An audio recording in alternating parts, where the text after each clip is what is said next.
जय श्री कृष्णा। आप सभी को कार्तिक मास शुक्ल पक्ष की ढेरों शुभकामनाएं। प्रिय दर्शकों, कार्तिक मास का शुक्ल पक्ष आरंभ हो गया है और हम आपके लिए लेके आए हैं कार्तिक मास में विशेष रूप से शुक्ल पक्ष में सुनी जाने वाली माता तुलसी की कथाएं। ये 2 कथाएं हैं और इन दोनों कथाओं का श्रवण आपको अवश्य रूप से करना चाहिए। आने वाले जितने दिन बचे हैं कार्तिक में, उसमें प्रतिदिन इन कथाओं का विधान कहा गया है। जो इन कथाओं का श्रवण करता है, माता तुलसी का पूजन करता है, माँ को जल अर्पित करता है, भगवान ब्रह्मदेव कहते हैं कि वह मनुष्य इस संसार से तर जाता है।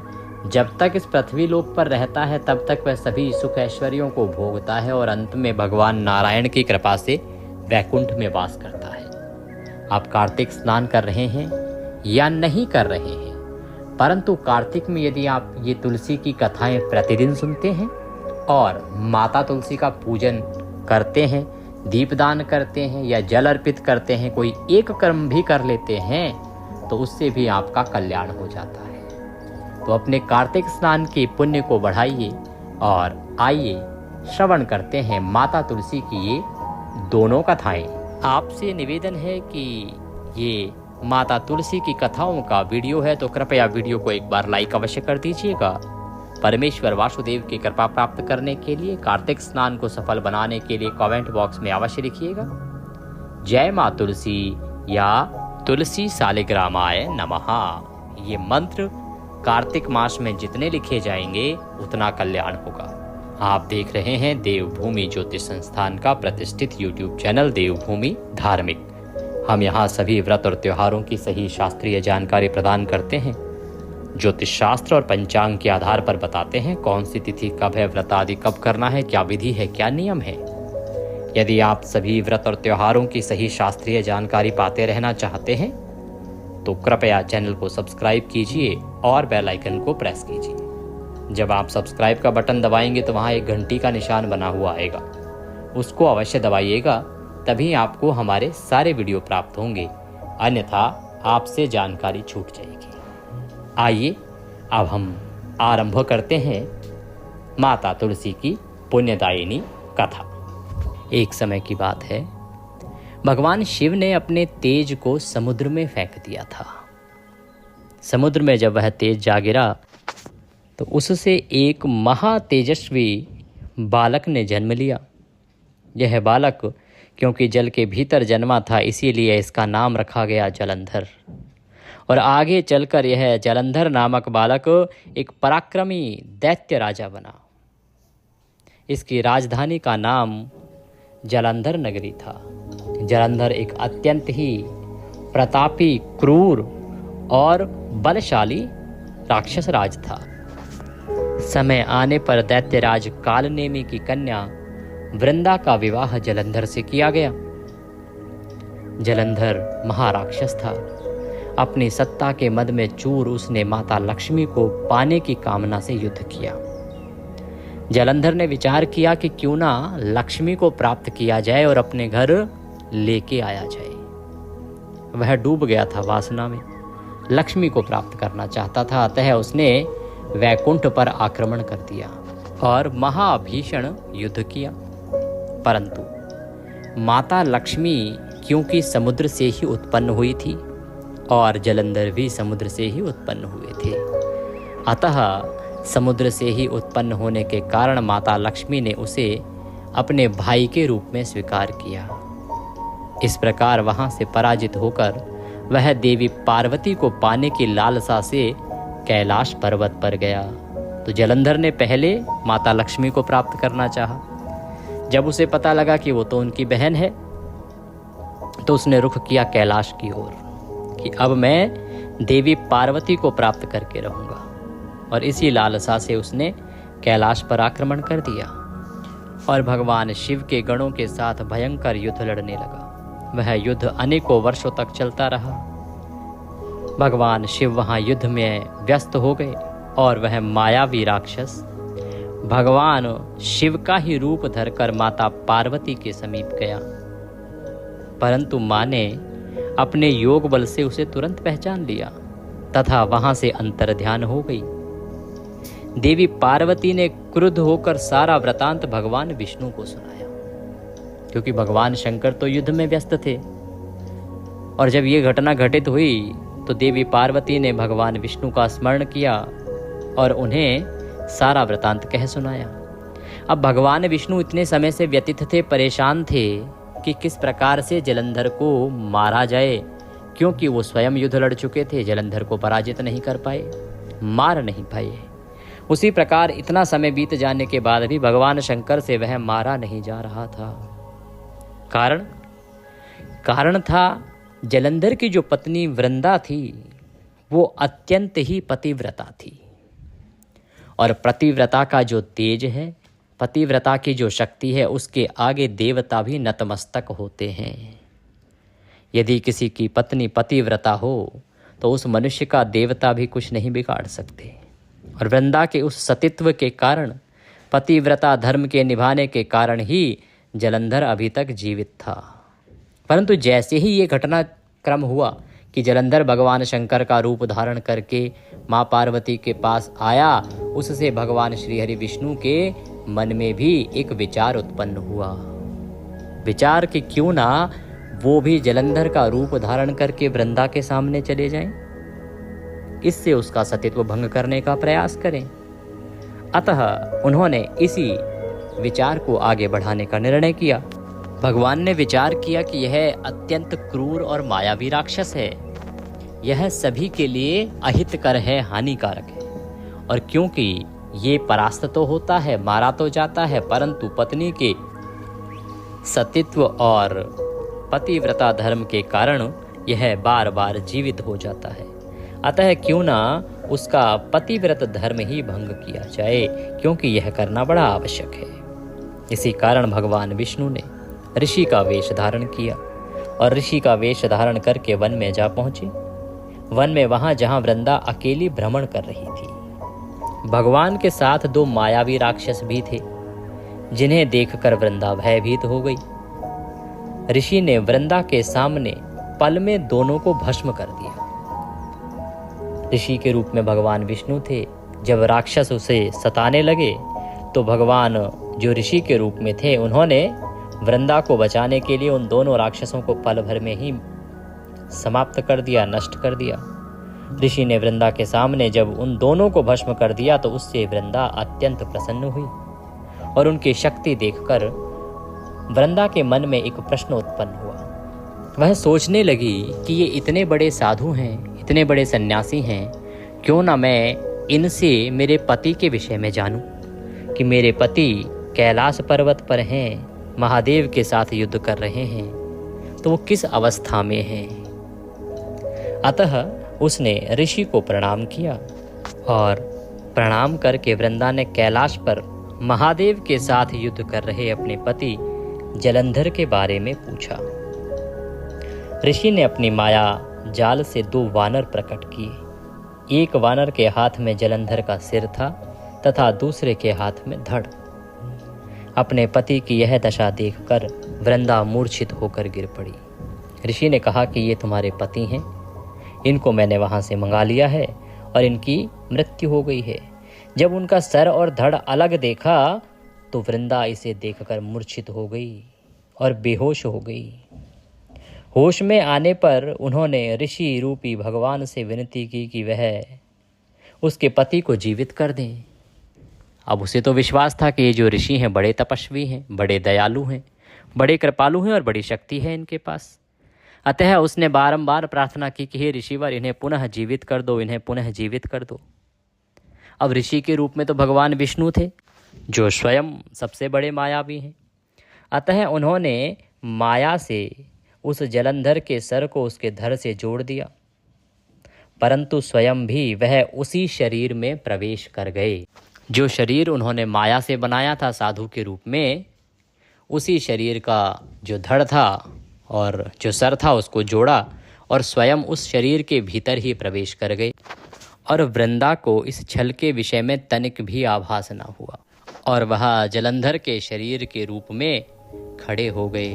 वृंदा को लगा कि उनके जो स्वामी हैं, जो पति हैं, वो जीवित हो गए हैं ऋषि की कृपा से। अतः वह अत्यंत प्रसन्न हुई और अपने पति को इस प्रकार से जीवित होता देख वह अपने पति को बारंबार प्रेम करने लगी। और जिस प्रकार से एक पत्नी का स्वभाव होता है उसी प्रकार से वह अपने पति के रूप में, क्योंकि उसे तो आभास ही नहीं था कि इसके भीतर कोई और छुपा है, वह अपने पति को देखती हुई उनके साथ विहार करने लगी और पतिव्रता का व्यवहार करने लगी।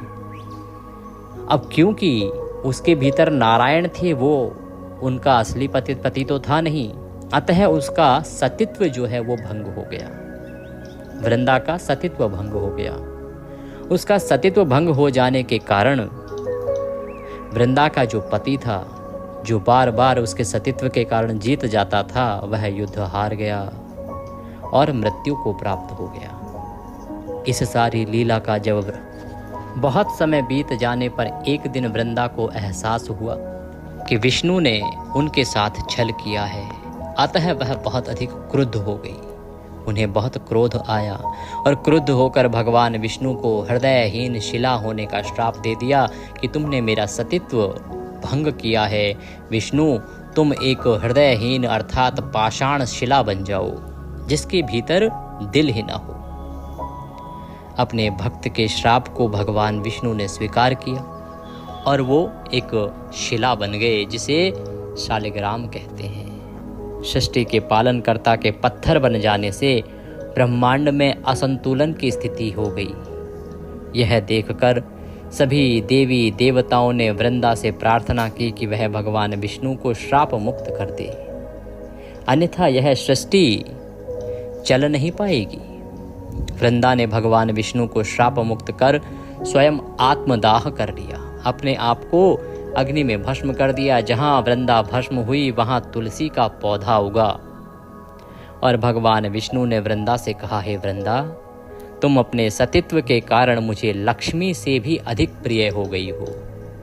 अब तुम तुलसी के रूप में सदा मेरे साथ रहोगी। तब से हर साल कार्तिक के देवउठनी एकादशी के दिन तुलसी विवाह के रूप में मनाया जाता है और इसी दिन शालिग्राम जी के साथ उनका विवाह भी किया जाता है। जो मनुष्य भी मेरे शालिग्राम रूप के साथ तुलसी का विवाह करेगा, उसे इस लोक से और परलोक तक विपुल यश प्राप्त होगा, तथा जो मुझे प्रतिदिन कार्तिक मास में तुलसी दल अर्पित करेगा, मंजरी अर्पित करेगा, उसको सदा मेरी कृपा प्राप्त होगी। उसी दैत्य जलंधर की यह भूमि जलंधर नाम से विख्यात हुई। सती वृंदा का मंदिर मोहल्ला कोट किशनचंद में स्थित है। कहते हैं इस स्थान पर एक प्राचीन गुफा भी थी जो सीधी हरिद्वार तक जाती थी। सच्चे मन से 40 दिन तक सती वृंदा देवी के मंदिर में पूजा करने से सभी मनोरथ पूर्ण होते हैं। जिस घर में तुलसी होती है वहां यम के दूत भी असमय नहीं आ सकते।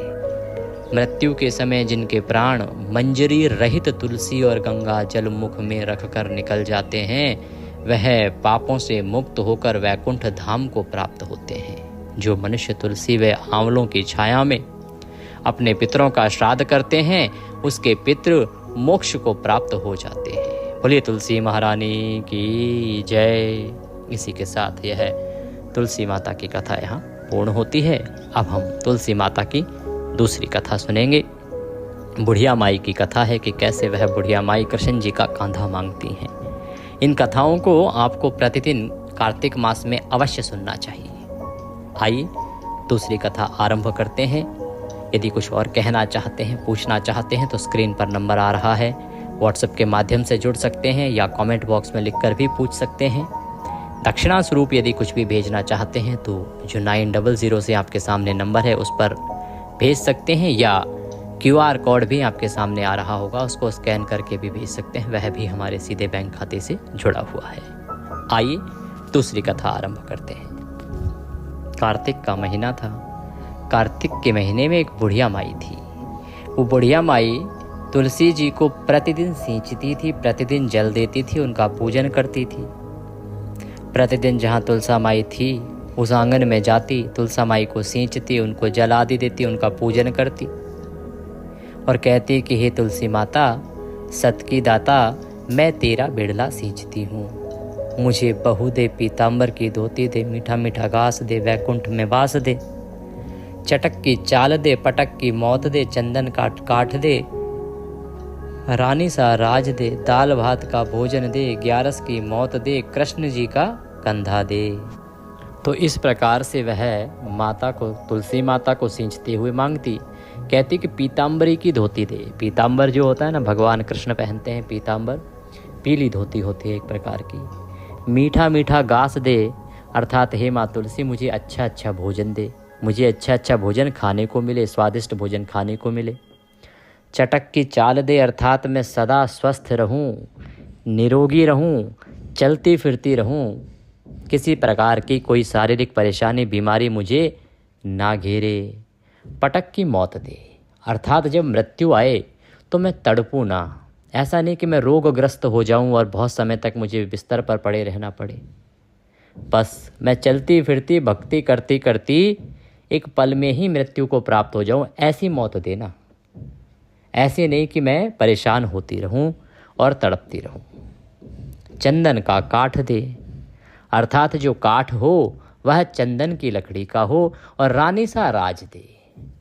रानियों का जैसा राज होता है, उनके एक इशारे पे सभी चीज़ें उनको मिल जाती हैं, तो उसी प्रकार से कहती हैं कि रानी के जैसा राज देना। और दाल भात का भोजन दे। दाल भात का भोजन हल्का भोजन होता है, प्रिय भोजन होता है, सेहत के लिए भी अच्छा होता है, इससे शरीर सदा फुर्तीला बना रहता है। और 11 की मौत दे, क्योंकि 11 को जो मरता है ना, उसकी गति हो जाती है प्रिय दर्शकों। 11 की मृत्यु साधारण मनुष्यों को प्राप्त नहीं होती। 11 को जो मरता है वह सीधा वैकुंठवासी होता है, वैकुंठ में जाता है। इसीलिए बुढ़िया माई 11 की मौत मांग रही है। और कृष्ण जी का कंधा दे, और जब मैं मरूं, मुझे जब 4 लोग उठा के लेके जाएं तो उनमें एक कंधा कृष्ण जी का होना चाहिए। कृष्ण स्वयं मुझे आके कंधा दें। आप सोचिए बुढ़िया माई ने कितनी बड़ी बात कही है। इन छोटी छोटी चीज़ों में बुढ़िया माई कितनी बड़ी सारी बातें कह गई हैं जो साधारण मनुष्य के लिए संभव ही नहीं है। अब कृष्ण जी का कांधा जिसको मिल जाएगा वो तो प्राणी सृष्टि से अपने आप ही तर जाएगा। उसकी मुक्ति को कौन रोक सकता है, जिसे भगवान स्वयं कृष्ण के रूप में कंधा देने के लिए आए। तो इस प्रकार से वो प्रतिदिन माता तुलसी को सींचती, जल देती, और जल देते समय इस प्रकार से वह बोलती थी। तब तुलसी माता यह सुनकर परेशान होने लगी, सूखने लगी, क्योंकि वो बड़ी चिंतित थी। वो सोचती थी कि बुढ़िया माई मुझे सींचती है। अब क्योंकि जब कार्तिक पूर्ण होगा, जब इसका नियम पूर्ण होगा, तो जो जो भक्त की इच्छाएं होती हैं उनको भगवान को पूरा करना होता है। तो मैं इसको सारी चीज़ें तो दे दूंगी, जो चीज़ें मांगी हैं इसने, चाहे पीताम्बरी धोती हो, चाहे मीठा घास हो, अच्छा भोजन हो, अच्छा जीवन हो, वो सब तो मैं देने में सक्षम हूँ, मैं दे दूंगी। परंतु कृष्ण जी का कांधा मैं कहाँ से लाऊंगी? कृष्ण जी का कांधा किस प्रकार से मैं इसको दे पाऊंगी? यही विचार कर करके परेशान होकर तुलसी माता सूख रही थी। इसी दौरान एक समय पर भगवान श्री कृष्ण का आना हुआ। उन्होंने उनको अत्यंत सूखते हुए देखा, परेशान देखा, तो उन्होंने कहा, हे तुलसी, तुम क्यों सूख रही हो? तुम्हारे मन में कुछ चिंता चल रही है, मुझे बताओ। तब तुलसी माता ने कहा कि हे प्रभु, एक बुढ़िया है, वो प्रतिदिन मुझे सींचती है, जल देती है, रोज आती है और यही बात कहती है। अब मैं सब बात तो पूरा कर दूंगी, लेकिन कृष्ण का कांधा कहाँ से लाऊंगी? कहते हैं, क्या कहती है? वो कहती है कि हे तुलसी माता, सत की दाता, मैं तेरा बिड़ला सींचती हूँ। मुझे बहू दे, पीताम्बर की धोती दे, मीठा मीठा घास दे, वैकुंठ में वास दे, चटक की चाल दे, पटक की मौत दे, चंदन का काठ दे, रानी सराज दे, दाल भात का भोजन दे, और 11 की मौत दे, तथा कृष्ण जी का कांधा दे। प्रभु, ये सब वो मांगती है। अब ये सब तो मैं फिर भी दे सकूं, लेकिन कृष्ण जी का कांधा, आपका कांधा उसको प्राप्त होगा, ये वरदान मैं उसे कैसे दूं? इसमें तो मैं अक्षम हूं। यह सुनकर भगवान श्री कृष्ण बोले, हे तुलसी, जब वो मरेगी तो मैं अपने आप कंधा दे आऊंगा। तू बुढ़िया माई को यह वचन दे दे और कह देना। तो अगले दिन जब बुढ़िया माई आई तो तुलसी माता ने उसे कह दिया कि ठीक है बुढ़िया माई, तेरी जो इच्छाएं हैं वो सब पूरी होंगी और भगवान कृष्ण भी तुझे कांधा अवश्य देंगे। समय आने पर बुढ़िया माई मर गई। सब लोग आ गए। जब वो सभी लोग इकट्ठे होके उस बुढ़िया माई को ले जाने लगे तो वह किसी से भी उठी ना। सबने बहुत प्रयास किया कि उसको उठाएं और लेके जाएं, परंतु किसी से भी वो उठी ना, इतनी भारी हो गई। तब भगवान कृष्ण एक 12 वर्ष के बालक का रूप धारण करके आए और आके कहा, मैं कान में एक बात कहूँगा तो बुढ़िया माई उठ जाएगी। बालक ने कान में कहा। सबने सोचा कि ठीक है भाई, बालक है, कहता है तो कहने दो।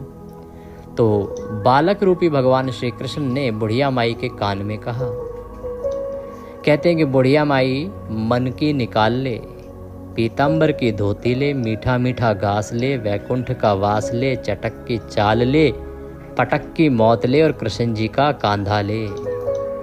जैसे ही बुढ़िया माई ने ये सुना, बुढ़िया माई हल्की हो गई और भगवान श्री वासुदेव ने, भगवान श्री कृष्ण ने उन्हें कंधा दिया और बुढ़िया माई का अंतिम संस्कार हुआ और बुढ़िया माई को मुक्ति मिल गई। हे तुलसी माता, जैसे बुढ़िया माई को मुक्ति दी वैसे सबको मुक्ति देना। कहते को, सुनते को, हुंकारा भरते को, कार्तिक स्नान करते को सबको मुक्ति प्रदान करना। बोले तुलसी माता की जय।